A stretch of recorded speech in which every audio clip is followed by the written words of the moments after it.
शहर के जाने माने रईस हीराचंद और उनकी पत्नी सुजाता की चमचमाती महंगी कार बंगाल की एक पुरानी बस्ती की सुनसान गली में एक बेरौनक से पुराने मकान के बाहर आकर रुकती है। सुजाता, ये तुम मुझे किस जगह लेकर आई हो? ये तो कोई गरीबों की बस्ती लगती है। यहाँ ऐसा क्या है? हीराचंद के कुछ भी समझ में नहीं आ रहा था कि सुजाता उसे ऐसी अजीब सी जगह क्यों लाई है, जिस मकान में दिन में भी अंधेरा दिख रहा था और धुआं उठ रहा था। आप मेरे साथ अंदर चलिए, सब समझ जाएंगे। यहाँ हमारी हर समस्या का समाधान मिलेगा। सुजाता और हीराचंद आशंकित कदमों से उस मकान में दाखिल होते हैं। तभी उन्हें किसी महिला की बाहरी आवाज सुनाई पड़ती है। चले आओ, चले आओ। हीराचंद ने देखा कि उस मकान के अंदर अंधेरा था। अचानक हीराचंद की निगाह एक कमरे की ओर पड़ी, जिसके अंदर हल्की हल्की सी रोशनी आ रही थी और उस कमरे के अंदर से धुआं उठ रहा था। शायद उस कमरे के अंदर आग जल रही थी। है? ये किसकी आवाज है? यहाँ इतना अंधेरा क्यों है और ये धुआं कैसे उठ रहा है? मेरा तो यहाँ दम घुट रहा है। सुजाता और हीराचंद धीरे धीरे कदमों से उस कमरे के अंदर चले गए। अंदर वाले कमरे में बिखरे बाल वाली एक खूबसूरत सी बूढ़ी औरत सामने जल रही आग में एक मुर्गी की गर्दन काटकर उसका खून गिरा रही थी और मुर्गी का शरीर छटपटा रहा था। ये देखकर सुजाता को उबकाई आने लगी। हीराचंद ने सुजाता की ओर देखकर कहा, तुम ही मुझे यहाँ लेकर आई हो और खुद ही घबरा रही हो। कौन है ये भयानक सी शक्ल वाली औरत और हम यहाँ क्यों आए हैं? अचानक उस औरत ने एक झटके में मुर्गे की गर्दन धड़ से अलग कर दी। ये देखकर सुजाता के मुंह से चीख निकल गई और सेठ हीराचंद भी सहम गया। वो बहुत डरावना नजारा था। ये अघोरा ताई हैं। ये हमें अपनी काली तंत्र विद्या से संतान सुख प्रदान कर सकती हैं। इसलिए मैं आपको यहाँ लेकर आई हूँ। कैसी बात करती हो? जहाँ बड़े से बड़े डॉक्टर सफल नहीं हुए, वहाँ ये मामूली औरत क्या कर लेगी? हीराचंद की बात सुनकर अघोरी ताई ने गुस्से से हीराचंद की ओर देखकर कहा, नादान हीराचंद, काली विद्या में इतनी शक्ति है कि मरे को भी जिंदा कर दे। संतान पैदा कराना कौन सा मुश्किल है? तुम्हें मेरा नाम कैसे पता? क्या तुम सच में हमें संतान सुख दिला सकती हो? तुम जितनी दौलत मांगोगी मिल जाएगी, अगर ये संभव है तो। संतान का नाम सुनते ही हीराचंद की आंखों में चमक आ गई। वह संतान के लिए कुछ भी कर सकता था। तुम लोगों को मुझे एक नवजात शिशु लाकर देना होगा। मैं उस शिशु की बलि चढ़ा दूंगी और फिर वही शिशु तुम्हारे घर में फिर से जन्म लेगा। नवजात शिशु की बलि का नाम सुनते ही सुजाता और हरिचंद डर के मारे सिहर गए, पर उनकी आंखों में उनकी संतान का सपना ज्यादा बड़ा था। वह सब करने को तैयार थे। अघोरा ताई, आप जैसा कहेंगे हम वैसा करेंगे। बस हमें संतान सुख दिला दो। बिना वारिस के हमारी दौलत किस काम की? संतान सुख के लिए अंधे हो चुके सुजाता और हरिचंद अपनी नौकरानी शीला से एक नवजात बच्ची चोरी करवा के अघोरी ताई को दे देते हैं।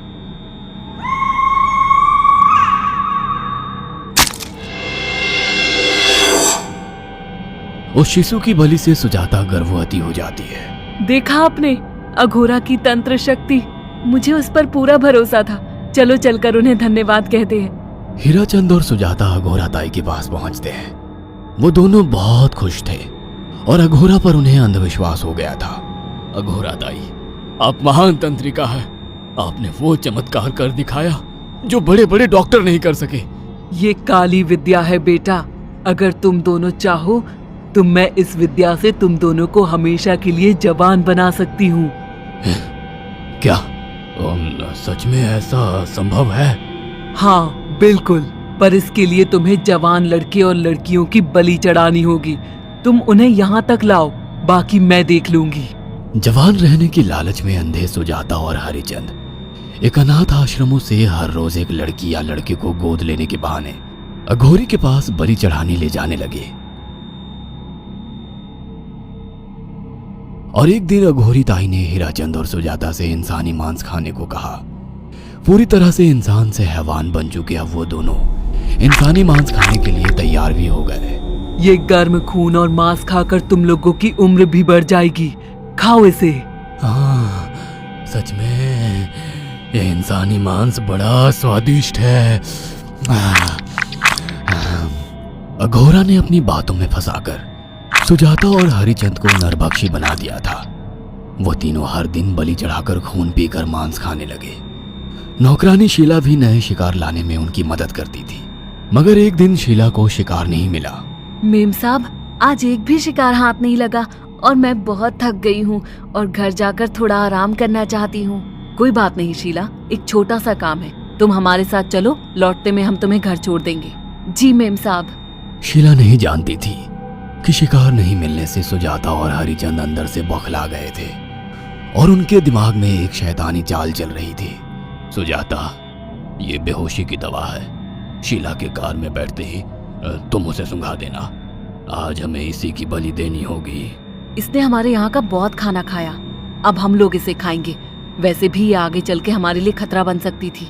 कार में बैठते ही सुजाता शीला को बेहोश कर देती है और वो लोग सीधे अघोरी ताई के यहाँ पहुंच जाते हैं, जहां अघोरी ताई शीला की बलि चढ़ा देती है और तीनों मिलकर उसे नोच कर खाते हैं। अघोरी ताई, हमको बलि चढ़ाते हुए पूरा 1 साल हो गया है। हमारा बेटा भी साल भर का हो चुका है। अब और कितनी बलि देनी होगी? बस एक आखिरी क्रिया और बची है, उसके बाद तुम दोनों हमेशा के लिए जवान हो जाओगे। कैसी क्रिया अघोरा ताई? 3 दिन बाद सूर्य ग्रहण है। हमें पास के घने जंगल में एक विशेष क्रिया करनी होगी। उसके बाद तुम लोग कभी बूढ़े नहीं होगे। कितना अच्छा होगा, हम हमेशा जवान रहेंगे और सालों साल तक अपनी दौलत से ऐश करेंगे। हाँ, सच कहा। अघोरा ताई ने हमारे हर सपने पूरे कर दिए।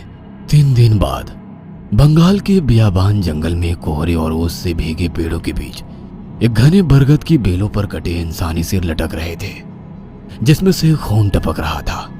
काले जादू का सामान भी रखा था।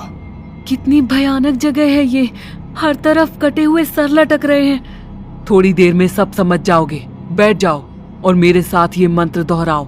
ओ, अघोरा, ये किन लोगों की कटी हुई गर्दनें हैं? आप यहाँ क्या करने वाली हो? हीराचंद की बात सुनकर अघोरा जोर जोर से हंसने लगी और उसने एक शैतानी हंसी हंसते हुए हीराचंद की ओर देखकर कहा,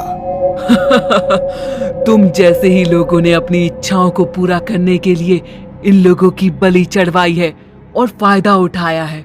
अब तुम दोनों आंखें बंद करके यहाँ बैठ जाओ और मेरे साथ मंत्रों को दोहराते जाओ।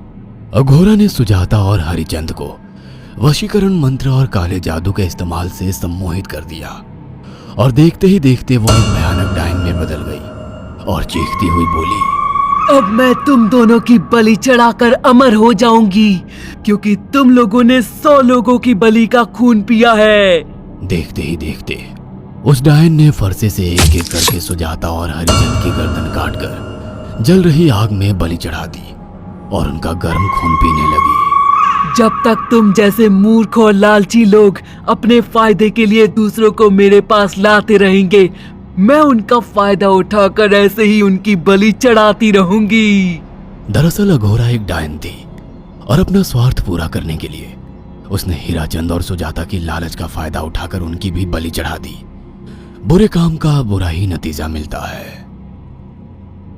अगर आपको हमारी ये कहानी पसंद आई हो तो इसे लाइक और शेयर करना ना भूलें। साथ ही ऐसी और नई